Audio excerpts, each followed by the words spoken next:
I am terrified of taking breaks. I think I have this huge fear that if I ever stop creating, I'm never going to be able to start back up again. But a few weeks ago, as I was approaching spring break of my last year of college, I realized I really needed a break. If you think about the creative process like a cycle, the first step in that cycle is absorbing material, right? Watching movies, reading books, listening to podcasts, going to panels, hearing from artists you really enjoy. The second part is thinking on and processing all that information, whether it's journaling, whether it's just letting it kind of sit in your mind. And after a while, all of this different material you're absorbing kind of mingles. And then in step 3, you're able to spit it back out and create something new. But when you're burned out, you don't have enough time to absorb material, and you don't have enough time to let it sit and process either. So I was tired, I wasn't churning out really good work, spring break was approaching, and I decided, you know what, I'm gonna force myself to take a break. But I wanted to do it in a way that was, ironically, productive, and more importantly, in a way that wasn't gonna freak me out or make me spend my whole spring break paranoid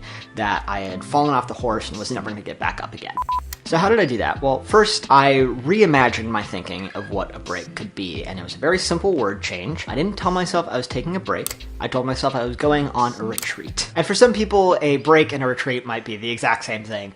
That's okay, but for me, there's a difference in those two words, and that's that a retreat is something with an end, and something with specific goals in mind. When I was growing up, I remember my dad going on these weekend-long retreats once a year where an aspect of the experience was that you wouldn't speak for that weekend. So while he was away, he wasn't working, he was taking a break, but he was challenging himself in a different way. And I remember always seeing him come back seeming a little bit more calm and rejuvenated, more himself. So I knew when I was looking at this spring break and this step away from creativity and making art, I needed to look at it as a retreat.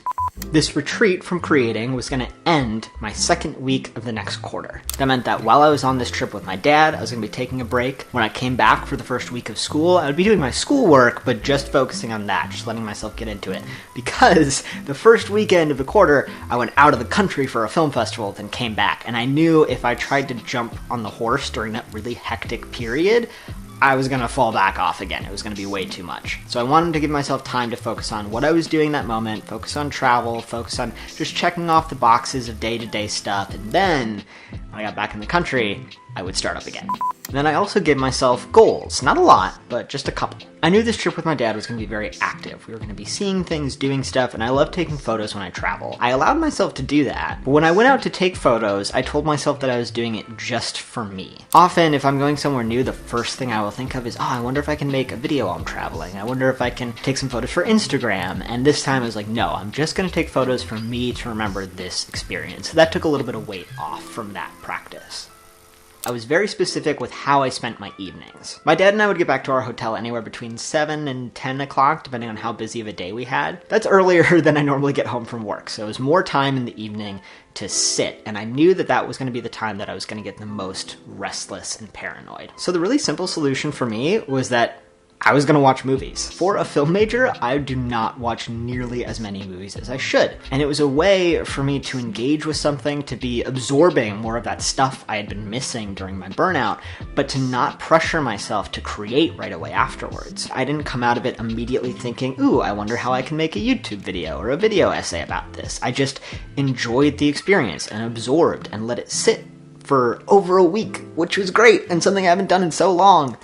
This was really the first time for me that I successfully took a break for myself. And it didn't lead to an epiphany on any projects I was working on. It didn't lead to some brilliant new idea like I think I might have been hoping it would. But that's okay, because that wasn't ever the point. The point was to give my mind a break and to reincorporate the absorbing and processing parts of the creative process. It allowed me to just experience the world for a little bit without having to immediately reflect upon it and put my thoughts out on the internet or on a piece of paper. And I think, I know this has been a bit of a ramble video, but the real moral of the story is that that creative cycle of absorbing, seeing things in the world and putting your own thoughts back out can get tighter and tighter the more you do it. You're absorbing less and less, so you have less things of quality to work from.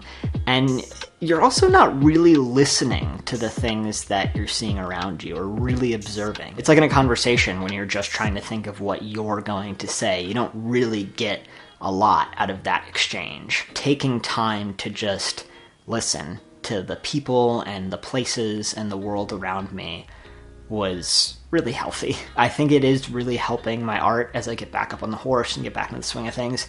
But more importantly, it's helping me as a person. It's helping my relationships. And it was a really good experience. I think I'll be doing it more often.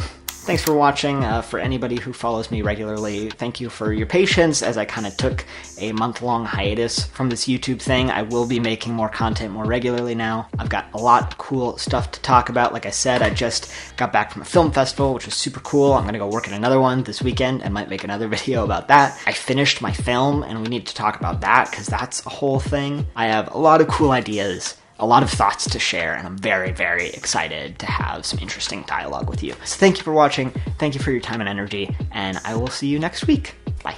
Also, I got this microphone stand, but I don't have the proper mount for my mic, so I'm using a rubber band, and it works.